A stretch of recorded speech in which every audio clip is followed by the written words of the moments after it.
Una-una po, hindi naman ako doon na nagpaputok ng baril. Siguro yung sinasabi because I'm the head of the NBI, kaya dapat suspindihin ako dahil command responsibility ko yung mga tao. Tama po ba? Eh kung ganun po yung magiging basehan, ang unang-unang suspindihin dapat si Senator Alan Peter Cayetano. Dahil command responsibility niya si Sergeant at Arms. At in fact, inaamin ni Sergeant at Arms, sila nag-uusap doon sa mga pangyayari.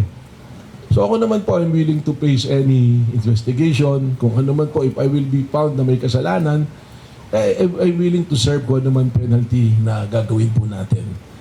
I think alam ni Ma'am Ichi yan sa tagal niyang kasama niya ako. Ano.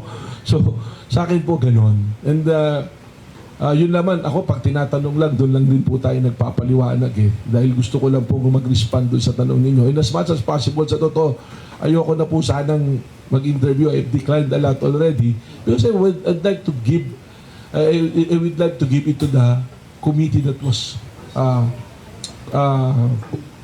committee na ginawa, na binuo ni Secretary Bida, no? And the CIDG is there already. So sila yung mas makakasagot dito.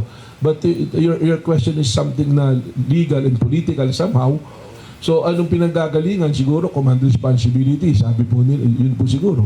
If that is the case, sino po ba unang nagpaputok? Kung wala naman nagpaputok doon, baka hindi po nagka-ratrata ng paputok doon. O, at sino po ang may command responsibility kay Sergeant at Arms? So, di ba po, who is the head of the Senate right now nung nangyari yun? Ano po? So, along that line, ano po, siguro po yung ano ko, I hope na answer, sasagot ko po yung tanong nyo, ano po.